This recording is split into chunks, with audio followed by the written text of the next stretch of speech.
Às vezes é melhor você viver na mentira. A mentira, ela é bonita, ela é doce, ela é sedutora, ela é atraente. E a verdade é feia, a verdade é nojenta, a verdade é deprimente, a verdade incomoda e a verdade faz com que a gente se distancie uma das outras. Mas o que é que você prefere? Viver na mentira ou viver na verdade? Lógico, por mais duro que seja a verdade ainda é melhor. Então, a Comissão Cidadã de Inquérito nasceu para chegar à verdade e pacificar o país. Mas o caminho para chegar à verdade passa por reflexão, por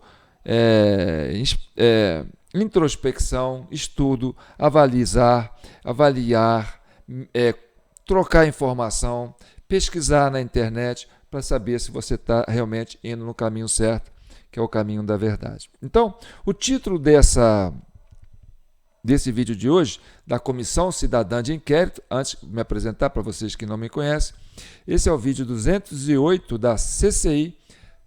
CCI significa Comissão Cidadã de Inquérito, tá certo? A gente criou isso aí na época da CPMI e da CPI do 8 de janeiro, né, para ajudar nas investigações, assim, agir como cidadão, e nossa proposta é pacificar a nação brasileira. Mas para isso a gente precisa chegar à verdade. Então é uma eterna busca para chegar à verdade. Eu sou João Paulo Guimarães, falando direto de São João del Rei, a capital brasileira da liberdade. Aqui é Minas Gerais, um estado de espírito. Então vamos lá, vamos falar sobre os irmãos Brazões. Podem comprometer governo Temer? Aí pode ser os irmãos Brazão, né? Eu não sei se eu escrevi certo, tá bom? Meu português, olha, eu deixei de ser político, porque política não é para amador. Então eu resolvi seguir uma profissão de camelô. Aí eu parei para mexer com essa CCI, porque é uma exigência da sociedade. Mas vamos lá, vamos ao que interessa, certo? O crime da Marielle é um crime político. Então você tem que entender como motivação política. E política tem a ver com o quê? Tem a ver com voto, tá certo? Tem a ver com eleição, tem a ver com poder, tem a ver com campanha, tá certo? Tem a ver com tudo que tem a ver com voto. Então vamos nessa questão, tá certo? Vamos começar com essa reflexão aqui, ó, sobre o que estava acontecendo um ano antes da morte da Marielle, tá certo? Quer dizer, já pensando nas eleições de 2018.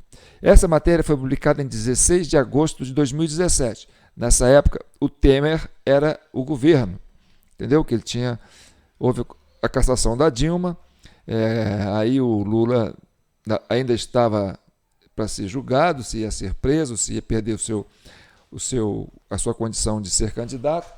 E aí você tinha pesquisa para presidente das eleições de 2018. Lula lidera, sem ele, Bolsonaro dispara na frente.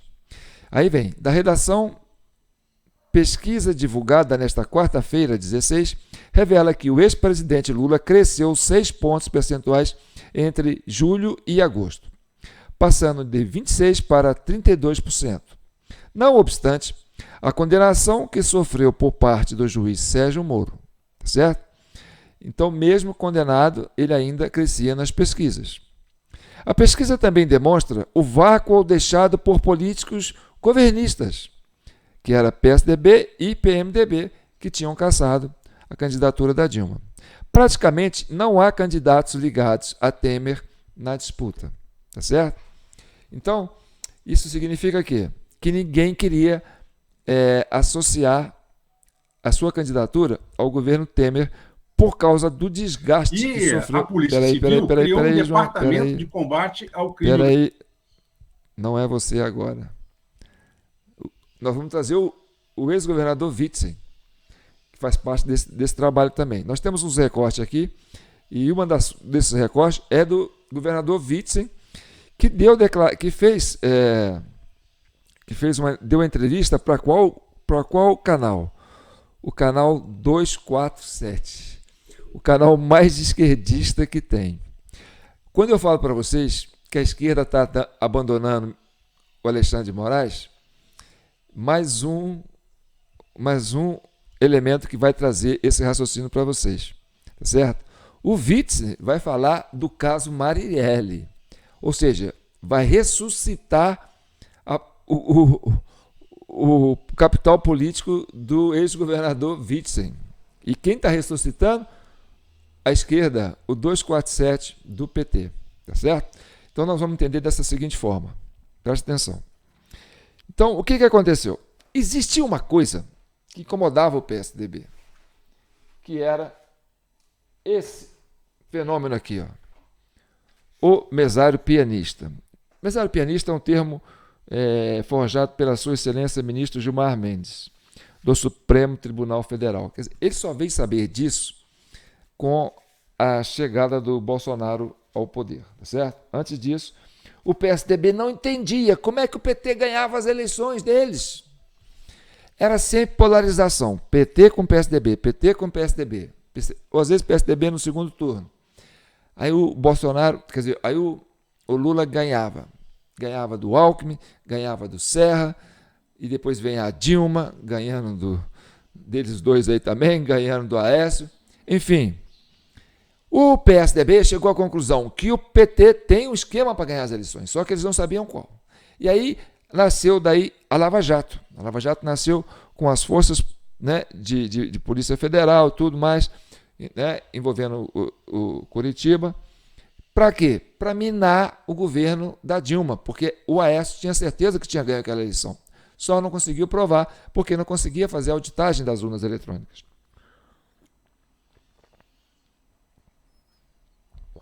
Então, foi um desespero, e a Lava Jato nasceu para quê? Para poder tirar o governo da mão do PT, porque nas eleições o PSDB sabia que os caras tinham uma manha que ninguém conseguia tirar deles.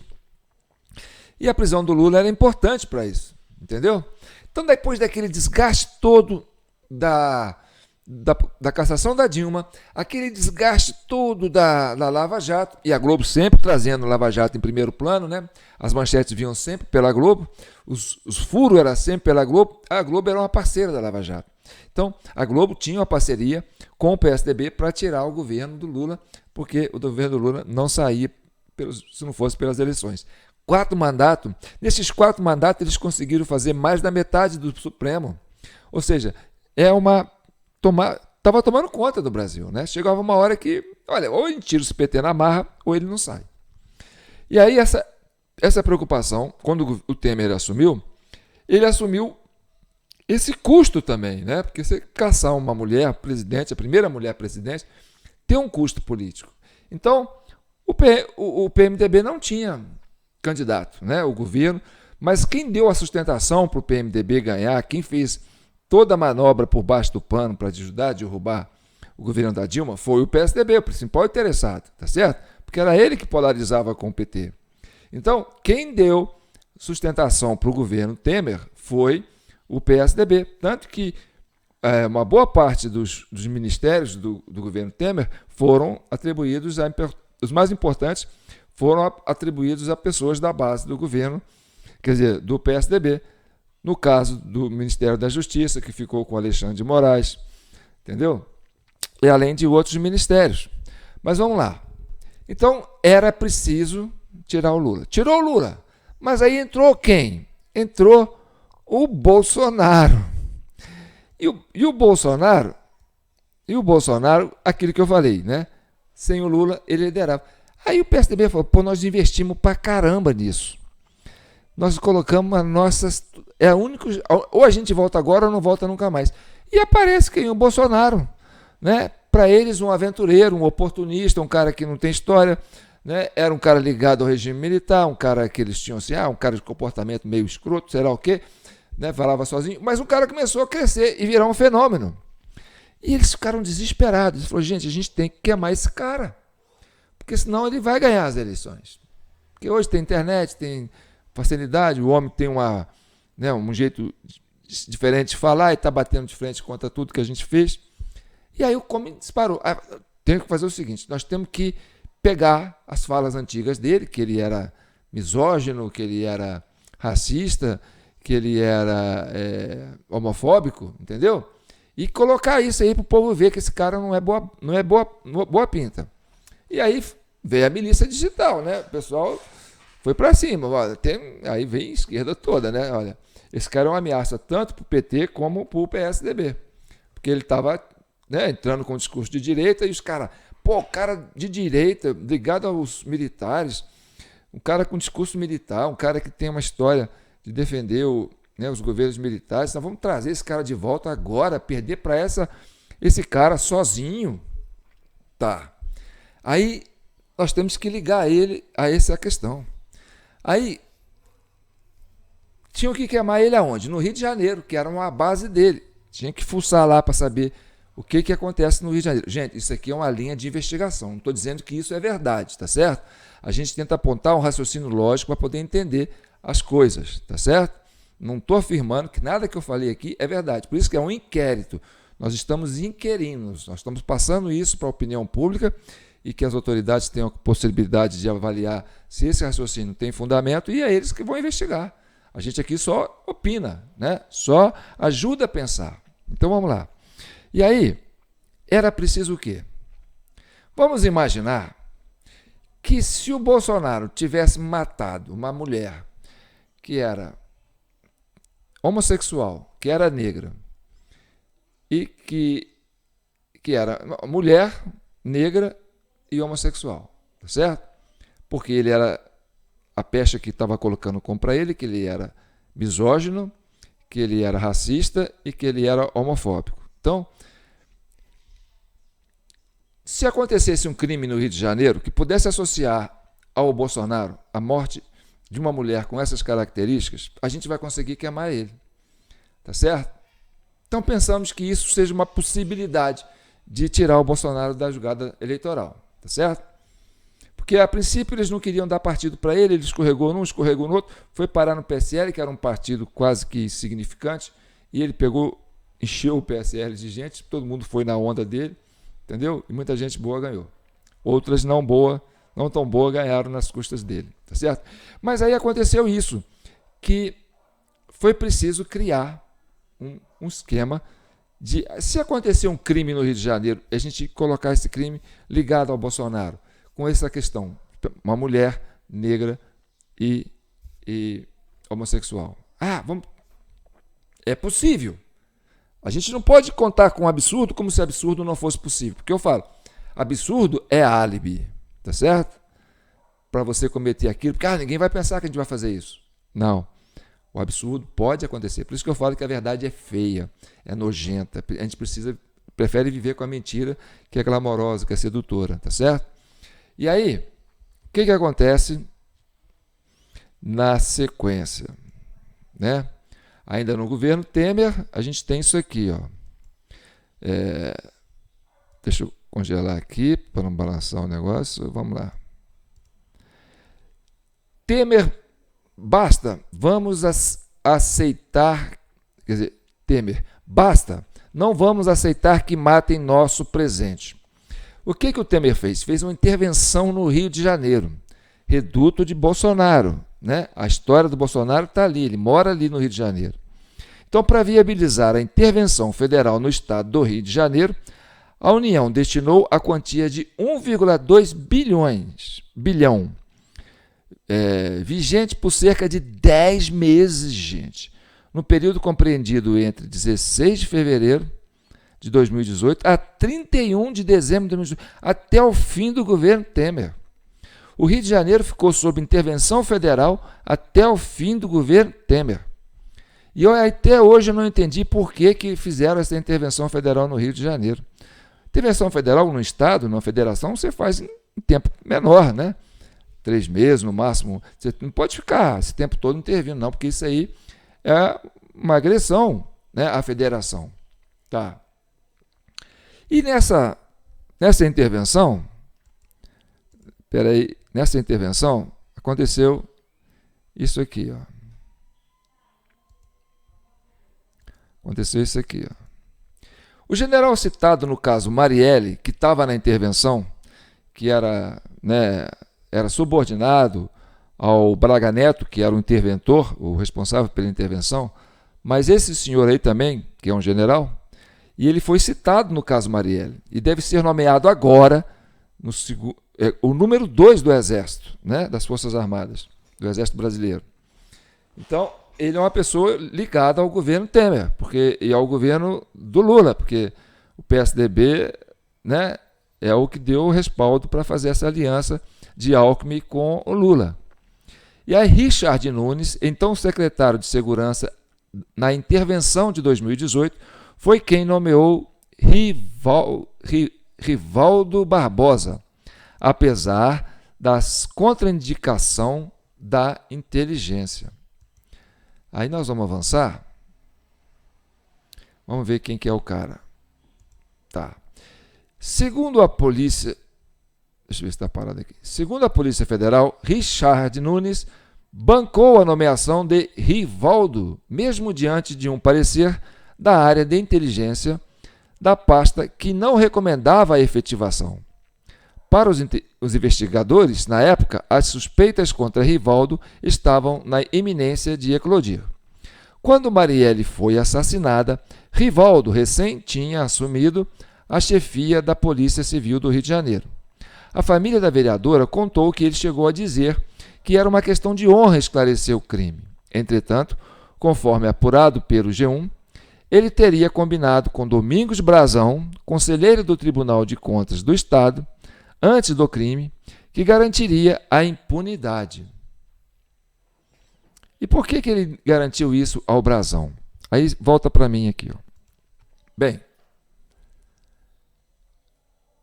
esse delegado, esse chefe de polícia que ele colocou, vamos avançar aqui para vocês conhecerem essa figurinha. Espera aí. Vamos ver ele aparecer aqui. Ah, cadê os caras?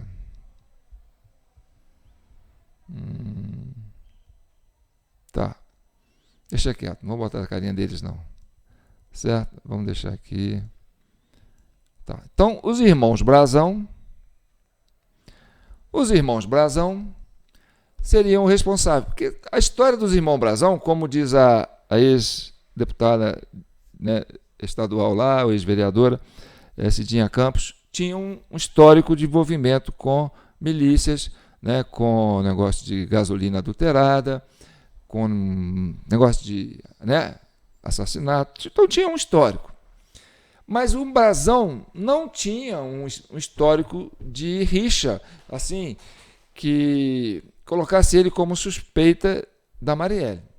Tá certo? Então, o Brazão, os irmãos Brazão, né, teriam que pensar nessa possibilidade de assassinar a Marielle Franco, né, e associar essa morte ao Bolsonaro. Porque ela era negra, era mulher e era homossexual. Essa morte da Marielle associada a Bolsonaro, a gente cravava uma espada na campanha dele, e se a gente conseguisse ligar isso ao Bolsonaro, a gente conseguiria tirar o Bolsonaro da jogada. Tá. Bem, essa é uma linha de raciocínio. Estou falando que isso é verdade, tá certo? Mas nós estamos tentando trabalhar com uma linha lógica aqui. Tá bom.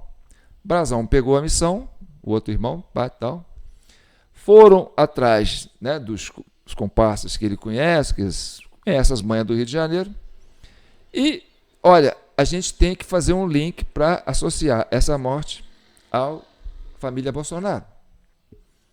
E aí tem, lá no condomínio onde mora o Bolsonaro, existe um cara que tem uma ligação com uma certa milícia, que é o Elcio Queiroz, sei lá, eu esqueci o nome do cara, não sei se é esse não. Só sei que é o cara que estava lá, que morava, que era vizinho do Bolsonaro. Então, esse estabelecia um link. Ah, o amigo do Bolsonaro, morava do Bolsonaro, vizinho do Bolsonaro, a namorada, o filho do Bolsonaro namorou a filha do cara, sei lá, conseguiu um link. Tá, agora com esse link a gente pode associar. E tinha que ser uma morte, assim, dramática, né? Uma morte que fizesse impacto na sociedade, né?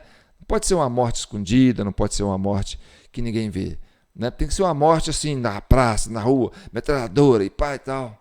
Tá, e assim foi feito. Marielle foi morta.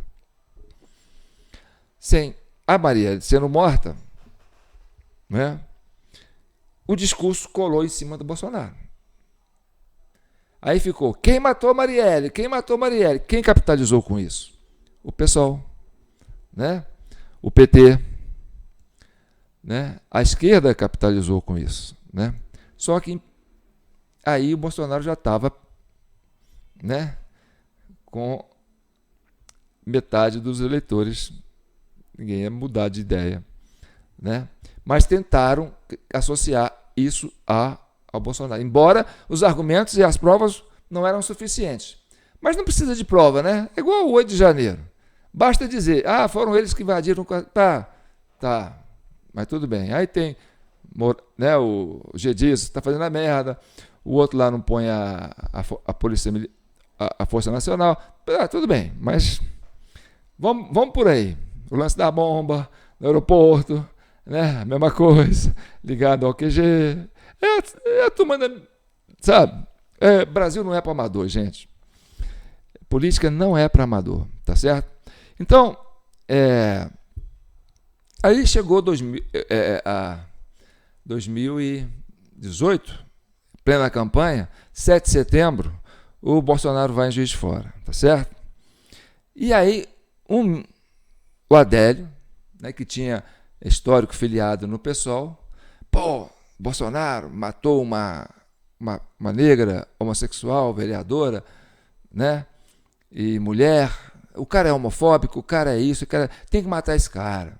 Botaram na cabeça dele que ele tinha que matar esse cara. Aí o cara foi lá tentar matar o cara. Não conseguiu matar. Desce de helicóptero, 4 advogados. Não, ninguém vai botar a mão nesse cara. É um cara doido, agiu sozinho e prende o cara. Tá, até hoje, a gente não sabe quem pagou o cara para matar a Marielle. Nem quem pagou os advogados, que é uma banca de advogados violenta.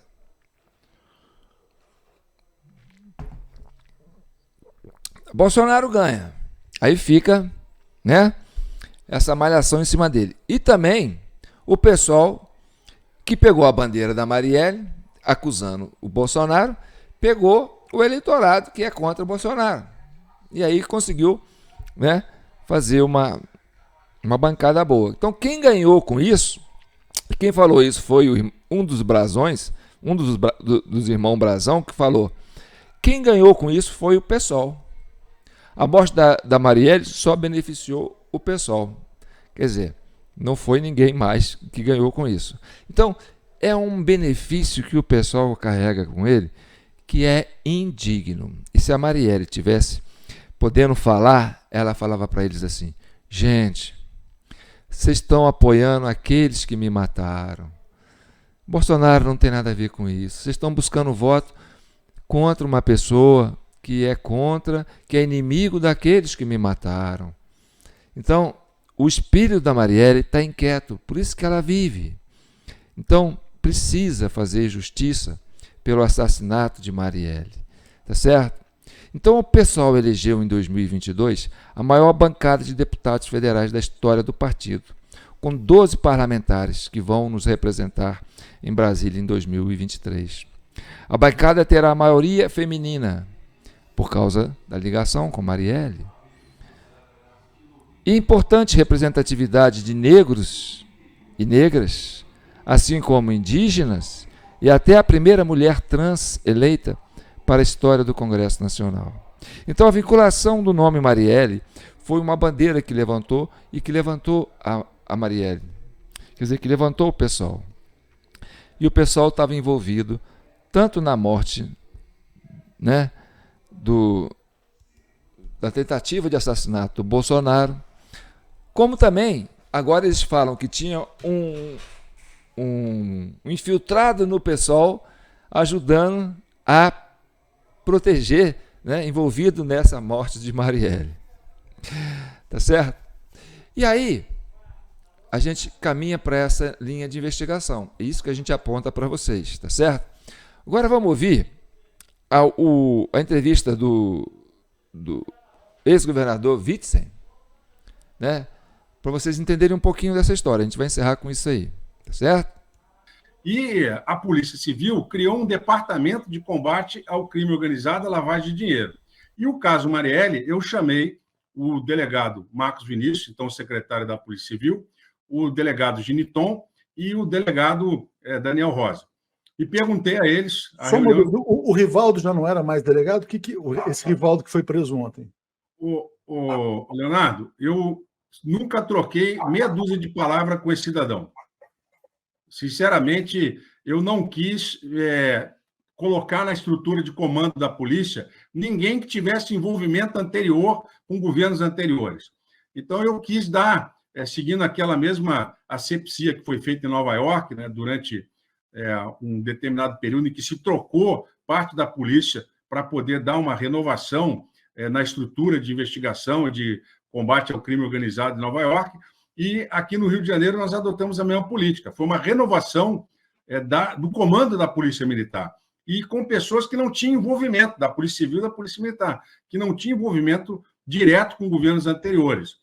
E o delegado Rivaldo, eu nunca conversei com ele, não tive com ele em nenhuma oportunidade, né?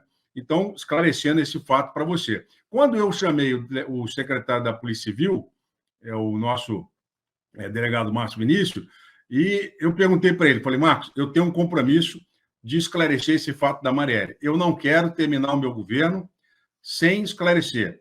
Chamei a mãe da Marielle, chamei a irmã da Marielle, a Aniele, lá no Palácio Guanabara, e me desculpei por aquele fato terrível da quebra da placa, que eu não tomei conhecimento naquele momento. Isso já esclareci, pedi desculpas a ela, falei, olha, eu não tomei conhecimento, não vi essa placa quebrada e não concordaria. Eles estavam atrás de mim. Eu estava conversando com os meus eleitores em cima do meu carro lá da van, e quando quebraram a placa, eu não tinha visto que eles tinham feito isso, e não concordei com isso. Falei com ele, falei, olha, eu acho desagradável vocês terem feito o que vocês fizeram. Nós podemos fazer críticas, falei isso para o Daniel Silveira, falei para o deputado Amorim, falei, críticas são bem feitas. Agora, não aceito desrespeito com quem quer que seja. E essa sempre foi a minha postura. Vocês devem me acompanhado. Então, chamei a mãe da Marielle, o pai e a irmã, pedi desculpas a eles e disse, eu tenho um compromisso de resolver esse crime. No meu governo não vai passar em branco. E muitas pessoas achavam, né, na política do Rio de Janeiro, que eu estava em cima do palanque, né? Mas eu tenho princípios, como juiz federal que fui, eu tenho princípios.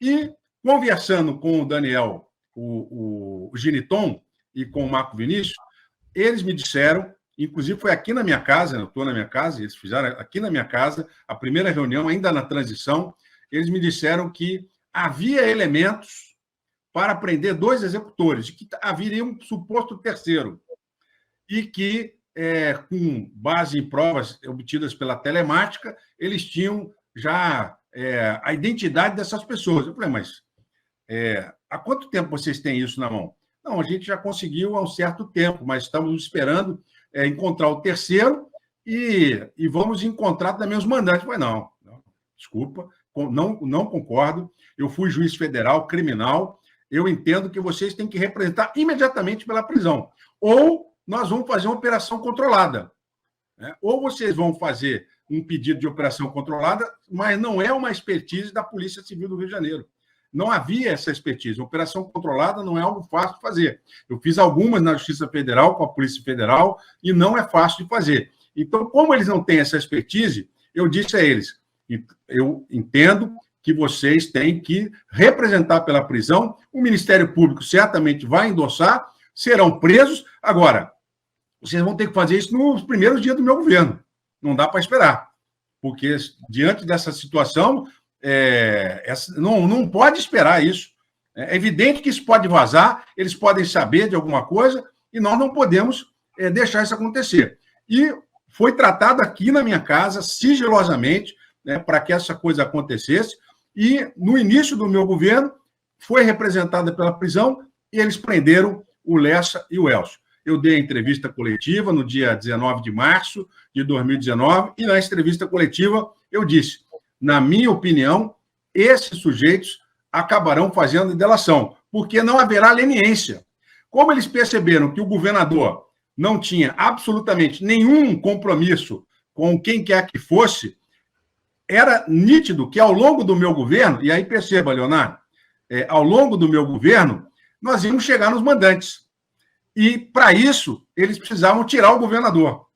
Eu disse isso na CPI, um dos principais motivos para eu sair do governo foi ter prendido os executores da Marielle. E há muita coisa ainda por ser descoberta, e eu espero que seja descoberta, porque a causa do meu impeachment começa pela prisão dos executores da Marielle e, obviamente, pela Polícia Militar ter sido independente e a máfia da milícia não ter podido controlar, como eles estavam controlando antes do meu governo, as regiões que eles tinham. E quem entrou com o processo de impeachment contra o ministro Witzel eram 2 deputados estaduais do PSDB, entendeu?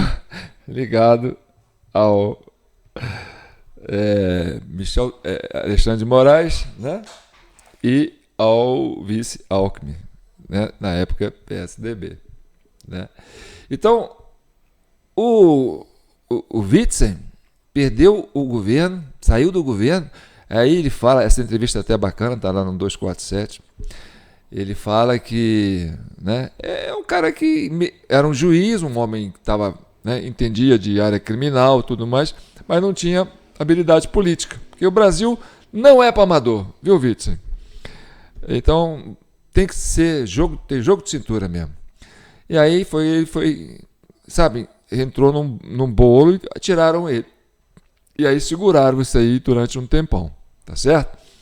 Então agora está vindo à tona, não sei se é através do governo do PT ou se é mesmo a independência da Polícia Federal que está batendo de frente e o Serviço de Inteligência das Forças Armadas que tem uma certa independência também, né, do governo federal. Porque as Forças Armadas têm a sua independência, tá certo? E ela estava participando da intervenção no Rio de Janeiro.